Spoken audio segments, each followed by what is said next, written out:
Bueno, vou a facer unha pequena revisión en canto a se é necesario ou non facer o estudio preoperatorio na cirugía de catarata. Tendo en conta de se é necesario non unha valoración clínica previa á cirugía da catarata, que eso dou por sentado de que é imprescindible, sino se é necesario non facer analíticas, electros ou outras probas generales máis específicas dos pacientes que se operan de catarata. Como sabedes, a cirugía de catarata practícase ampliamente e estánse destinando recursos moi importantes para aumentar a taxa desta operación. Coa cantidade actual de cirurxías de catarata e o seu incremento no futuro, é fundamental poder optimizar a seguridade, así como a efectividade en relación co custe deste procedimento. A maioría das cataratas están relacionadas coa idade e, en consecuencia, as cirurxías realízase en persoas ancianas que ademais presentan comorbilidades sistémicas e oculares elevadas. É probable que as probas preoperatorias detecten trastornos médicos. Sin embargo, esta detección de estos trastornos, como se detectamos unha fibrilación auricular ou unha anemia ou incluso unha leucosis nun paciente preoperatorio, é cuestionable que estos trastornos deban excluir a estos pacientes da cirurxía de catarata ou modificar o seu tratamento perioperatorio. Non é a primeira vez que detectamos casos destos e os pacientes comunicamos que poden operarse sin ningún problema, aínda que logo, claro, os derivemos ao especialista correspondiente segundo a patoloxía que se tope, non? Fixen foi o metaanálisis, o estudio que máis reciente e máis interesante me pareceu, da Cochrane, unha revisión de TI e colaboradores do ano 2012 que estudian as probas clínicas preoperatorias sistemáticas para a cirurxía de catarata. Insisto, probas de laboratorio, electros, etc. O obxectivo deste metaanálisis, deste estudio, foi examinar a evidencia sobre a disminución dos efectos adversos mediante as probas clínicas preoperatorias e tamén, paralelamente, realizar unha estimación do costo promedio de practicar estas probas de forma sistemática. Nos criterios de selección vemos que incluyen a pacientes desde a revisión do Medline desde o ano 1950 a Embassy e logo distintas bases de datos desde a OMS a institucións hispano-caribeñas e sin restricción de idiomas, feitas en países en vías de desarrollo, en pacientes do terceiro mundo e en pacientes industrializados. Incluíronse os ensaios clínicos aleatorios que compararon probas clínicas preoperatorias sistemáticas con aqueles estudios nos que se facían solo probas selectivas e incluso aqueles estudios nos que non facían ninguna proba preoperatoria antes da cirurxía de catarata senil. Os resultados dos 3 ensaios clínicos aleatorios incluídos nesta revisión presentaron resultados de 21.531 cirugías de catarata e atoparon únicamente 707 efectos adversos asociados coa cirurxía, incluídas 61 hospitalización e un éxitus. Destos efectos adversos que se informaron, 353 producíronse no grupo dos pacientes que lle facían probas preoperatorias e 354, como vedes, están a par no grupo nos que non se facía ningunha proba preoperatoria. A maioría dos efectos adversos foron cardiovasculares e producíronse durante o período intraoperatorio. É dicir, as probas clínicas preoperatorias sistemáticas non reduciron o risco de efectos adversos clínicos intraoperatorios en comparación coaqueles que lle facían probas selectivas ou ningunha proba. Lógicamente, o aforro nos costes foi evaluado nun dos estudios que calculou que eran 2,5 veces maior os costes no caso dos pacientes nos que se lle facían as probas preoperatorias en comparación cos que non se lle facían. Dous estudios informaron, ademais, que non houbo diferencias na cancelación da cirurxía entre os grupos de probas clínicas preoperatorias ou os que non se lle facía ningunha ou que se lle facían limitadas probas preoperatorias. Os autores concluíron que as probas preoperatorias sistemáticas non aumentan a seguridade da cirurxía de catarata. Propuséronse alternativas ás probas clínicas preoperatorias, como poden ser cuestionarios autolimitados que poderían sustituir aos antecedentes e a exploración física clínica. Tales medidas poderían constituir efectos efectivos en relación cos costes para identificar as persoas con maior riscos de presentar efectos adversos clínicos por cirurxía de catarata. Aquí fan determinadas distincións en canto a si son países en vías de desarrollo, si son países industrializados ou non. Porque, claro, nun país como o noso, un paciente pode formular un cuestionario na consulta e contestar, ou incluso podese facer unha revisión da súa historia. Evidentemente, nun país en vías de desarrollo, ao mellor un paciente detectase catarata a un paciente que nunca foi ao médico, entonces non se sabe que antecedentes poida ter, non? Con todo, os autores deste metaanálisis, desta revisión, concluyen que, a pesar da súa infrecuente aparición, os eventos adversos clínicos siguen sendo un motivo de preocupación importante debido ao gran número de pacientes de idade avanzada que se interveñen con morbilidades clínicas múltiples e que son sometidos a cirurxía de catarata. Os estudios resumidos nesta revisión deberían contribuir a recomendacións para normas de atención desta cirurxía. Como resumen, a gran cantidad de cirurxías de catarata que se realizan na actualidade e as que se prevén para o futuro proporcionan un fundamento suficiente para investigar a utilidade das probas prequirúrgicas sistemáticas no noso medio. Isto eu creo que sería importante valoralo, dado que estades, mellor dito, operando gran cantidade de cataratas anualmente, non? Con todo, a valoración médica previa a cirurxía eu considero que é imprescindible para a seguridade do oftalmólogo e o paciente durante o período perioperatorio, así como para a mellor efectividade do procedimento. O sea que esta valoración clínica é imprescindible. O que hai que estudiar no futuro é si a cantidad de probas sistemáticas preoperatorias que lle fan a estes pacientes son necesarias ou non.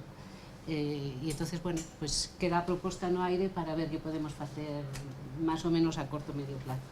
Vale, pues moitas gracias. Moi ben, moitas gracias.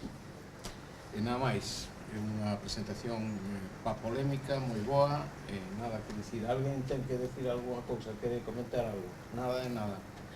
Bueno, eu penso que o mellor, dentro de pouco tempo non hai que facerlle ninguna proba, porque para unha operación que dura 4 minutos, como máximo, 4 minutos, 4-5 minutos, o que é o acto quirúrgico, e que se lle bota 3 gotas de lidocaína, logo tamén teríamos que facer un preoperatorio a todos os doentes que cheguen á consulta, é dicir, non só aos que se van a operar, senón porque chega bótaselle unha gota para anestesiar o ollo, por a razón que sea, tiña que ter un preoperatorio. Penso que cos novos aparatos que din que son moito millores, os que vamos a implantar a semana que ven, o Centurión aquí no hospital, pois que non hai tanto bamboleo, o único risco sería a hemorragia exclusiva, que prácticamente, por o que a min me comentan aquí, cando facemos a sesión clínica, prácticamente non existe hoxe en día xa.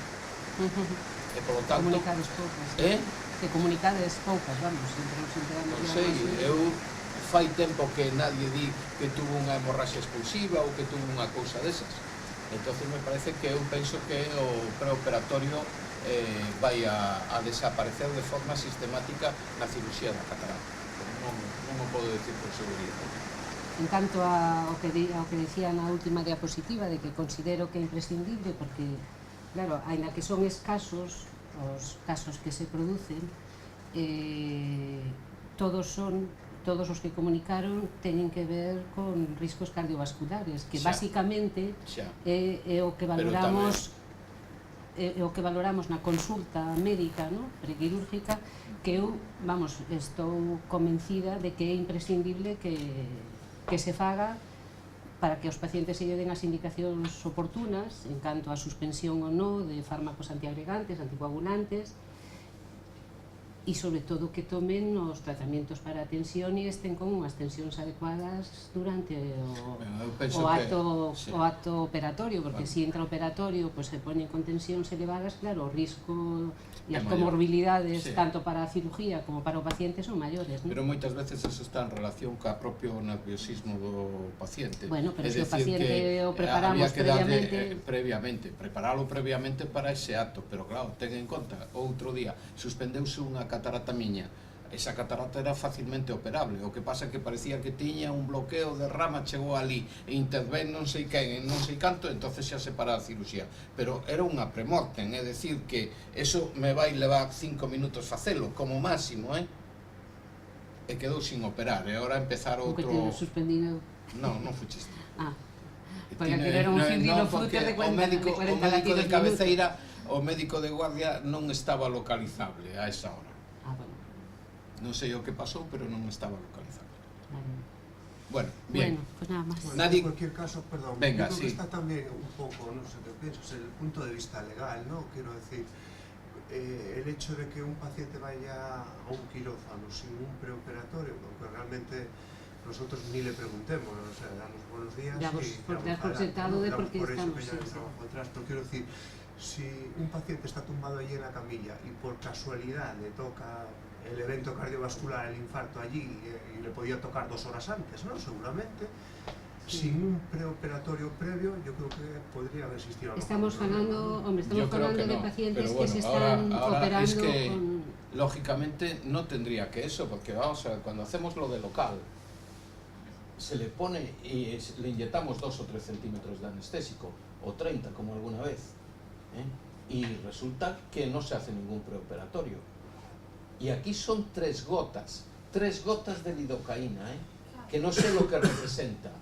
Pero eu creo que non só é o tema das gotas, é a situación. É a situación, sí. O sea, non é igual dilatar a un paciente na consulta que dilatar para vir a quirófano. E non é igual por lidocaína 3 gotas na consulta que por la situación que está vamos a ver, es lo mismo, es decir, si tú le pones 3 gotas, la afectan igual, pasan a la nariz, de la nariz a la boca, de la boca... Moitas das complicacións que temos as subidas de tensión arterial en quirófano non son por as 3 gotas de pues es lo que te estaba diciendo, Chus, era lo que te estaba diciendo, es decir, ten o nerviosismo, ese nerviosismo hai que tratalo antes, pero non unha cousa é o nerviosismo e outra cousa é toda a analítica, todas as probas que non influyen sobre eso. Eu creo que eso justifica que si lle podas facer un preoperatorio, porque ti si sabes que o paciente é hipertenso, é diabético, é non sei que, o sea, podes actuar dunha forma si che pasa algún problema no quirófano. O problema é si pasa. Cando non pasa nada, pero si pasa... Isto é un cambio de costumbres, se non xa verás, eu non pretendo que se eliminen os preoperatorios, bueno, eso que quede claro, non? Sobre todo eu considero porque vive deso. Bueno, o que pretendía era eso, lo que quiero decir con eso, lo que quiero decir con eso que es polémica, y buena prueba es que se surge la polémica y que creo que esto va a ir cambiando, quizá yo no lo vea, pero va a ir cambiando y que los preoperatorios para operar una catarata van a desaparecer completamente.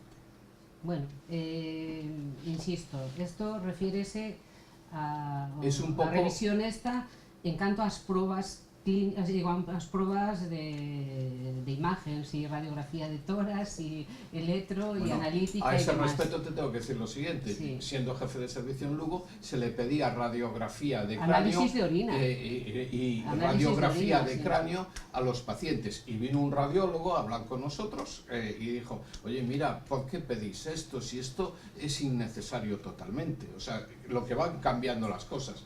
Y dije yo, pues sí, efectivamente es innecesario. Y se pedía la radiografía de cráneo porque estaba allí encargada del servicio cuando yo llegué, Aurora Sayagués, que venía de Barraquer, y en Barraquer le pedían radiografía de cráneo. Y queda la costumbre haciendo las mismas cosas, y a veces es difícil dar los pasos y tomar las determinaciones. Bueno, yo os podría decir a este respecto todos los problemas que hubo aquí en el servicio con cualquier pasito que hay. Que hoy pinchen los residentes, por ejemplo, los antiangiogénicos y pinchen 20 ojos con antiangiogénicos en una sesión, cuando yo planteé que se operase todo o que los pinchase todo el mundo, empezaron a sacar cartas y no sé qué, que eso era una animalada, que era no sé qué, que eran 20.000 cosas, porque cuando no se saben hacer las cosas se le buscan 20.000 subterfugios. Lo que pasa es que luego se va evolucionando y va cambiando todo. Y ya digo, quizá no lo vea, ¿eh?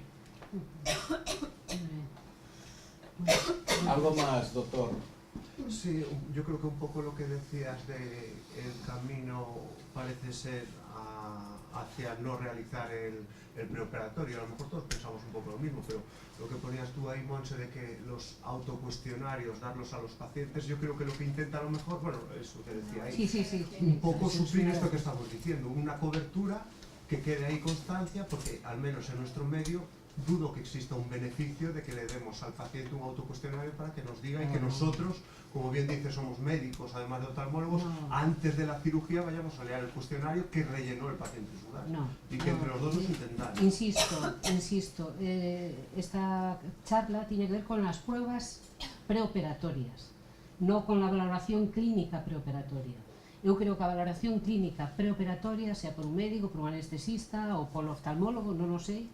Eu creo que mentras nós estemos aquí e como médicos de guardia debemos seguir facendo preoperatorio, digo, a valoración clínica preoperatoria.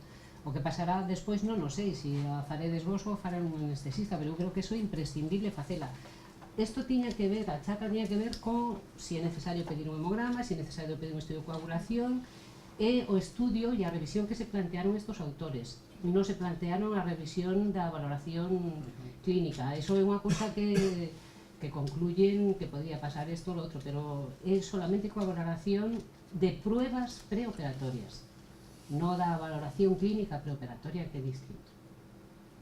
Eu creo que eso é imprescindible. Creo que a lo mejor lo que no, la evidencia que dice, pues no sé hasta qué punto de vista, qué es lo que se está planteando al fin y al cabo, ¿no? Claro, o sea, sí, lo que planteo a controversia de hoxe tiene sentido, o la evidencia es de que realizándolo hay menos complicaciones o hay casos aislados que se puedan prevenir algo.